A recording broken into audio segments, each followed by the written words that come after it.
कि सरकार को बदनाम करने के लिए, है ना, राजद पार्टी इस तरह की काम करवा रही है। जीतन राम मांझी के पार्टी के कई नेता भी इस बात को आज बोले हैं, चाहे वो मर्डर की घटना हो, बलात्कार की घटना हो, है ना, या दिन दहाड़े लूट की घटना हो, उन तमाम अपराधियों में से सूची निकाल करके आप देखेंगी तो यादव जाति से आने वाले या फिर राजद पार्टी से संबंध रखने वाले राजद समर्थक या राजद नेता का जरूर उसमें संलिप्तता आपको देखने को मिल जाएगी। अपराधियों के अंदर एक जो डर होना चाहिए वो शायद बिहार में अब डर खत्म हो चुकी है। फिर से 90 के दशक वाला में बिहार अब वापस जा रहा है। और खास करके जो बड़े जाति के लोग थे, ब्राह्मण, भूमिहार, राजपूत, लाला, इन लोगों को तो खास करके यादव समाज के लोगों की तरफ से टारगेट किया जाता था कि भूमिहार है, इनको पकड़ो मारना है, ये ब्राह्मण है, इनको पकड़ो मारना है। नमस्कार, आप देख रहे हैं आगाज फर्स्ट न्यूज और मैं हूं आपके साथ करुणा तिवारी। बिहार के नवादा जिले में दलित और महादलित के बीच में जमीनी विवाद बढ़ा और जमीनी विवाद इस स्तर तक बढ़ा कि दलितों के घर में आग लगा दी गई।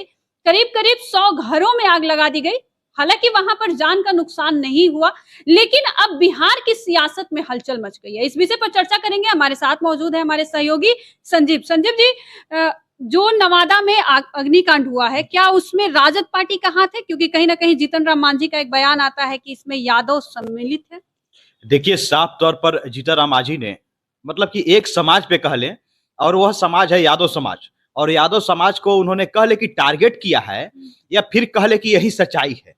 क्योंकि जितने लोगों की गिरफ्तारी हुई है उसमें से 90% लोग यादव समाज से जुड़े हुए हैं, और उनका जब आप टाइटल और जाति देखिएगा तो यादव समाज से ही है, यादव जाति से ही है। इसलिए जीतन राम मांझी को बोलने का ये मौका मिल गया है। और जीतन राम मांझी ने कोरोना यहां तक कह दिया है कि यादव जाति के लोगों ने एक कह ले कि अभियान चलाना शुरू कर दिया है बिहार में, कि महादलित और दलितों के बीच लड़ाई लगवाना है और उन लोगों को टारगेट करना है। और जीतन राम मांझी ने साफ तौर पर यह भी कहा है कि ये लोग एक अभियान चला रहे हैं और जो दलित महादलित है उनकी जो संपत्ति है, उनकी जो जमीन है, उस पर ये लोग अधिकार पाना चाहते हैं। अब देखिए, सीधे तौर पर आप देख लीजिए बिहार की जो फिलहाल की स्थिति बनी हुई है उसको लेकर के अगर कह ले जीतन राम मांझी को खास करके, तो जीतन राम मांझी सरकार का हिस्सा है ना। तो सरकार का हिस्सा रहते हुए उनको साफ तौर पर एक समाज के ऊपर, एक पार्टी के ऊपर आरोप लगा देना बिना जांच का, बिना तथ्य का, ये देखा जाए तो शायद गलत है। क्योंकि जजमेंट सीधे तौर पर एक दिन में ही निकाल देना और ला देना सबके समक्ष, ये कहीं ना कहीं एक सरकार में रहते हुए बचने का एक अच्छा सा जरिया, एक अच्छा सा उपाय जीतन राम मांझी ने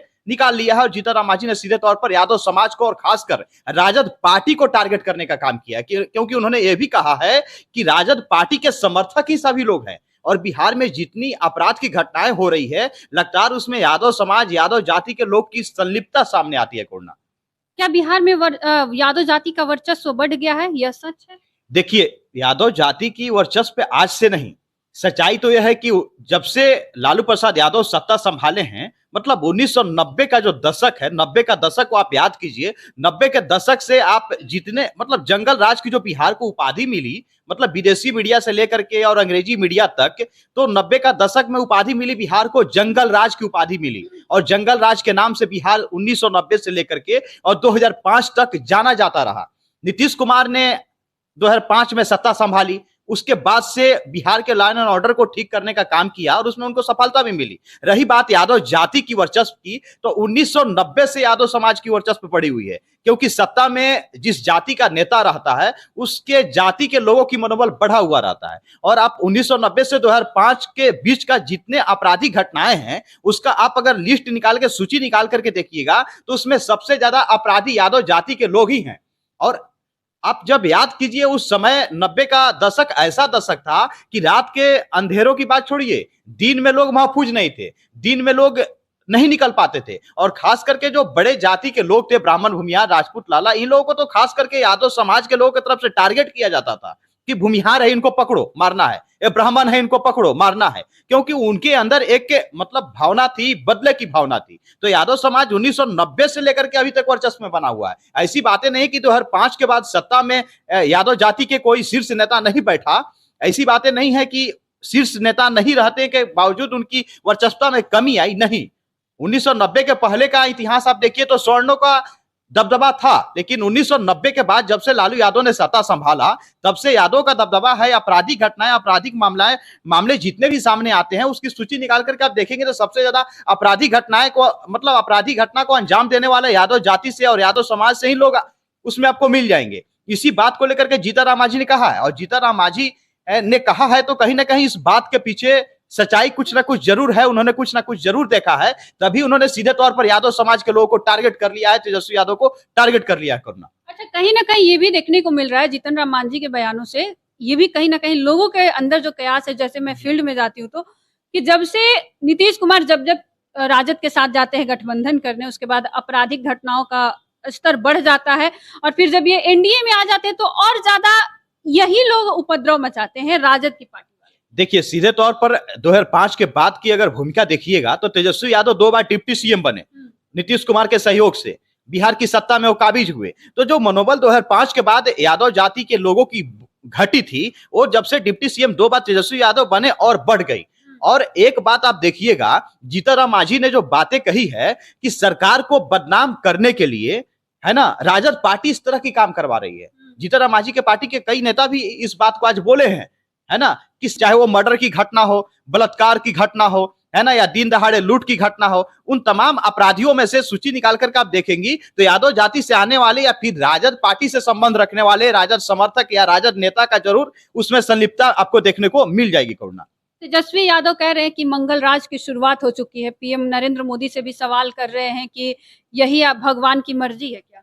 देखिए, सीधे तौर पर विपक्ष के नेता है तेजस्वी यादव, तो उनका फर्ज बनता है कि विपक्ष की भूमिका को अदा करें, और विपक्ष की भूमिका को अदा करते हुए उनका काम है सवाल करना, और सवाल करना लाजमी सी बनती भी है क्योंकि वो विपक्ष की भूमिका में है। और तेजस्वी यादव ने सवाल किया है, सवाल कहीं ना कहीं जायज है। आप देख लीजिए, भले ही राजद पार्टी पर यह आरोप लग रही है, राजद के तमाम नेता या फिर यादव जाति के लोगों के ऊपर आरोप लग रही है, लेकिन यदि आपकी पुलिस सक्रियता दिखाती, यदि आपको लाइन एंड ऑर्डर पर जो 2005 से 10 के बीच नीतीश कुमार की जो पकड़ थी, उस पकड़ को अगर लगातार बरकरार रख पाते नीतीश कुमार, और अभी भी एनडीए की जो सरकार है बिहार में, अगर प्रशासनिक स्तर पर मजबूती दिखाई होती तो शायद वो घटना नहीं घटती, क्योंकि अपराधियों का मनोबल हाई लेवल पर है, काफी बढ़ा हुआ है। उन्हें पता है कि नीतीश सरकार में कुछ हमें होने वाली नहीं है ना। उत्तर प्रदेश की स्थिति देखिए, काफी सुधार आपको देखने को मिलेगा। जो अपराध की घटनाएं हैं, जो ग्राफ है अपराध की, क्राइम की, वो उत्तर प्रदेश में काफी कमी आई है, लेकिन बिहार की अपराध की जो ग्राफ है वो लगातार बढ़ते हुए दिख रहा है। तो तेजस्वी यादव ने सवाल पूछा है तो लाजमी सी बात है, सवाल उनका पूछना बनता है, और पूछा है तो इस पर बीजेपी के लोगों को जवाब भी देना चाहिए कि आपका प्रशासनिक स्तर क्या कर रहा था, है ना। लोगों, अपराधियों के अंदर एक खौफ, एक डर सरकार क्यों नहीं पैदा कर पा रही है कि यहाँ पर सुशासन का राज, आप बोलते हैं कि सुशासन का राज है वाकई में, है ना। तो अपराधियों के अंदर एक जो डर होना चाहिए, वो शायद बिहार में अब डर खत्म हो चुकी है। फिर से 90 के दशक वाला में बिहार अब वापस जा रहा है करुणा। लोकसभा के नेता प्रतिपक्ष है राहुल गांधी, अब राहुल गांधी इसमें ना बोले ऐसा तो हो नहीं सकता है, तो वो मोदी सरकार पर सवाल उठा रहे हैं और कह रहे हैं कि इस सरकार में बहुजन समाज को आगे नहीं बढ़ने दिया जा रहा है संवैधानिक और सामाजिक स्तर पर। इसमें मतलब कितनी सच्चाई है? देखिए, सीधे तौर पर आप देखिएगा राहुल गांधी को, तो राहुल गांधी फिलहाल देश की राजनीति में पिछड़ों की बात कर रहे हैं और दलित और महादलित की बात कर रहे हैं, क्योंकि उन्हें पता है कि इसी वोट बैंक के सहारे हम सत्ता में वापसी कर सकते हैं। और रही बात नवादा की घटना का, तो वहां देख लीजिए आप, महादलित टोले की एक घटना है, लगभग सैकड़ों घर जल गए, है ना। और गिरफ्तारी के नाम पर सिर्फ और सिर्फ ऐसे लोग पकड़े गए हैं जो शायद जिनकी भूमिका काफी कम है, जहां तक सूत्रों के हवाले से खबर आ रही है। जो मेन सरगना है, जो मुख्य जो आरोपी है, वो अभी तक गिरफ्त से बाहर है ना। तो राहुल गांधी ने सवाल किया है दलितों को लेकर के, और वाकई में आप देख लीजिए तो राहुल गांधी ये सवाल उठाते आ रहे हैं, क्योंकि आप उत्तर प्रदेश की घटना का जिक्र कर लीजिए, राजस्थान का जिक्र कर लीजिए, या फिलहाल जो महाराष्ट्र में घटना हुई उसका जिक्र कर लीजिए, है ना। तो यहाँ पर हमेशा मतलब कि ये तीनों राज्य या अन्य राज्य भी है जहां पर दलित को ही खास करके टारगेट किया जा रहा है। इसलिए टारगेट किया जा रहा है कि समाज में वो सबसे निचले तबके में है ना। सभी आर्थिक तौर पर, शैक्षणिक तौर पर किसी भी स्थिति में वो बराबरी नहीं कर सकता है। और टारगेट करने का सीधी सी उपाय क्या है कि जो लोग वर्चस्व पे अपना कायम करना चाहते हैं, अभी इसमें नवादा में जमीनी मामला सामने आ रहा है कि यादव जाति के लोग उस जमीन को हथियाना चाहते थे, है ना। तो वर्चस्व पे जिस जाति की, जिस समाज की है, वह लोग यूज करते हैं, मतलब नीचे जो तबके के लोग होते हैं, जो जाति होती है, उस जाति के लोगों को यूज करते हैं। और जहां तक बात रही दलित और महादलित की, तो दलित और महादलित वाकई में मतलब कि प्रताड़ित हो रहा है। बिहार ही नहीं, उत्तर प्रदेश में भी आप देखिए, राजस्थान में देखिए, महाराष्ट्र में देखिए। हाँ बिल्कुल।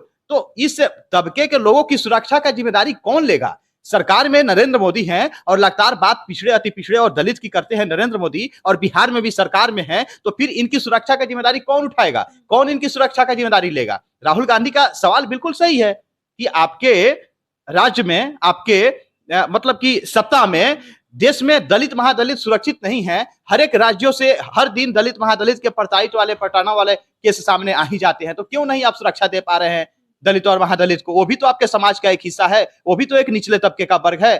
तो उसमें मोदी सरकार फेल है। आप देख लीजिए जिस जिस राज्य में बीजेपी है, वाकई में आप रिपोर्ट उठाकर देखिए, ये मैं पक्षपात नहीं बोल रहा हूं, आप रिपोर्ट उठा करके देखिए, सबसे ज्यादा प्रताड़ना का केस दलित और महादलित के साथ ही होती है। तो आखिरकार क्यों होती है? वो किसके ऊपर निर्भर रहेगा? सरकार उसकी सुरक्षा की जिम्मेदारी नहीं लेगा तो आखिरकार कौन लेगा? अच्छा, 2025 का विधानसभा चुनाव भी आने वाला है।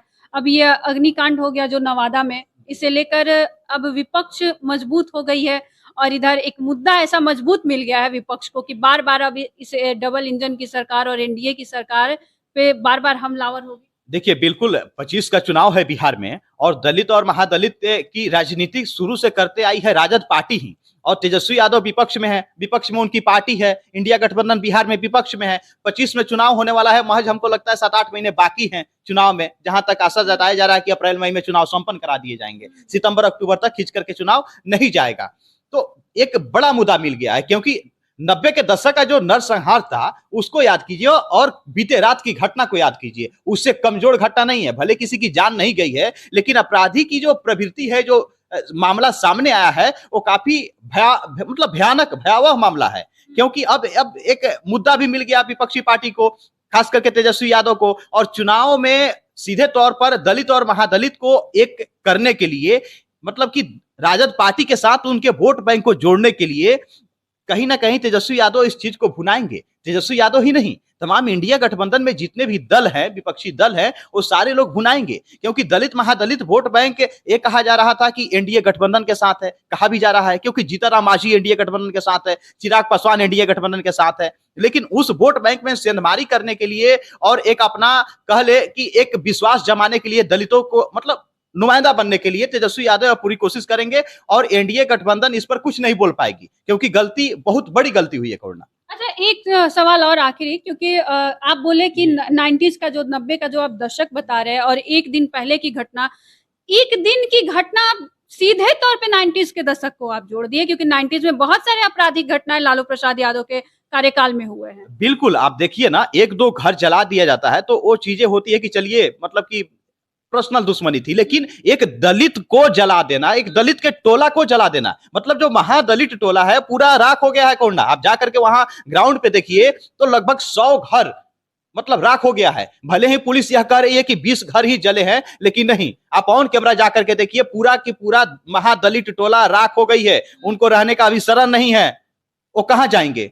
और 90 के दशक में भी यही हाल होता था, गांव के गांव में गोलीबारी होती थी, गांव के गांव जला दिए जाते थे, एक समाज के एक वर्ग के, विशेष वर्ग के लोगों को टारगेट करके मार दिया जाता था, नरसंहार हो जाता था, 20-20 लोगों को एक साथ गोलियों से भून दिया जाता था। और कल की घटना में तो कई राउंड फायरिंग भी हुई है। तो ये तो शुक्र मनाइए कि किसी को गोली लगी नहीं है, या फिर किसी की कल के मामला में जान नहीं गई है, लेकिन उस जान से भी कोई कम नहीं है। किसी का आशियाना को उजाड़ देना, किसी एक व्यक्ति नहीं बल्कि सैकड़ों घर को बर्बाद कर देना, ये तो 90 के दशक को सीधे तौर पर याद दिला रही है। और उसको जोड़ा क्यों ना जाए, क्योंकि उस समय में जो होता था, उस याद को ये घटना ने ताजा कर रखा है। चलिए, तो देखिए नवादा में जो हुआ उसे लेकर आपका क्या कुछ कहना है, आप भी हमारे साथ साझा करें और देखते रहे आगाज पोस्ट।